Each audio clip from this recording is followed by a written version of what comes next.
Greetings from Father Isidore Clark on the first Sunday of Advent, Year B.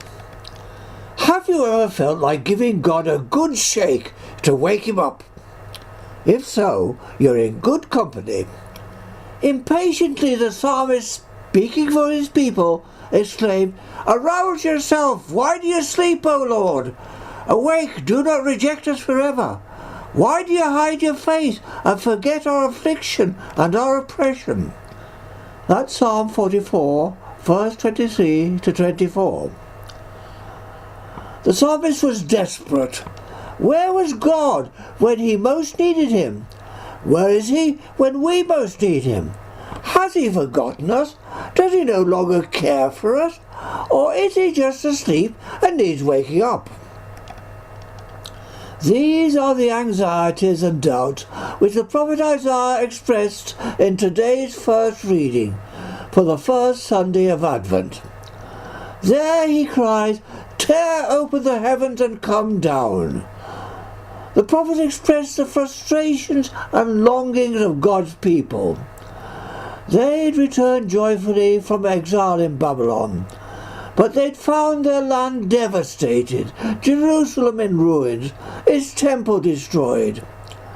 They'd become depressed by the arduous task of rebuilding their lives. Now the God who had rescued them seemed so distant. Against this background, the prophet presumed to remind God of his commitment to his people. He begged God to tear open the heavens and come down to help them. Deep within God's people, the Lord had planted the conviction that he would always come to their rescue. His prophets had foretold the coming of the Lord's anointed, a Messiah, who would establish his sovereignty over the whole of creation. They foresaw a time when he would banish evil, a day when God's love, justice and peace would reign. God has responded magnificently to our needs and to our longings. He has torn the heavens open and come to save us. His Son, the Word, has become flesh and dwelt amongst us. He has shared our human life so that we could share his divine life and happiness.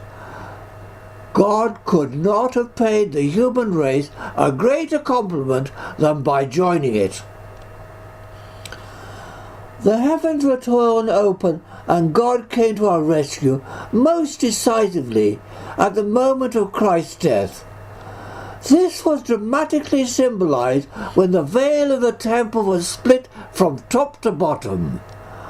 That divided the temple into God's dwelling place in the Holy of Holies and man's domain. Only on the Day of Atonement could the high priest enter the Holy of Holies. But with his death, Jesus tore asunder the barrier separating man from God.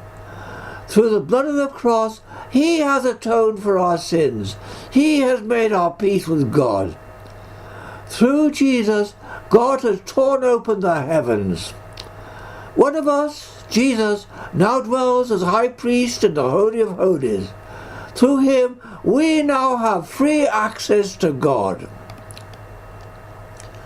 Advent is a special time for us to reflect on our need for God to come to save us from the power of sin.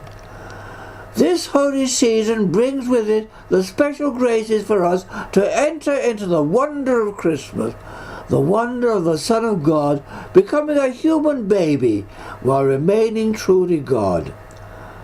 At that moment, the Son of God became forever a member of the human race, forever committed to us. Nothing can destroy God's love for us.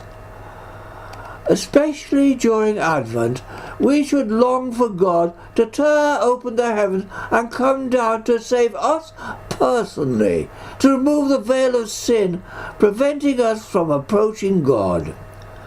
Now, more than ever, we should want God to come alive in each one of us and transform us, so that we can embrace the salvation Jesus has already won for us. Jesus has promised to return in glory at the end of time. That should fill us with hope of eternal happiness with him, rather than fill us with fear. During Advent, we will sing, O come, Emmanuel. That expresses our need for Jesus, our longing for him to enter ever more deeply into our lives, and we into his.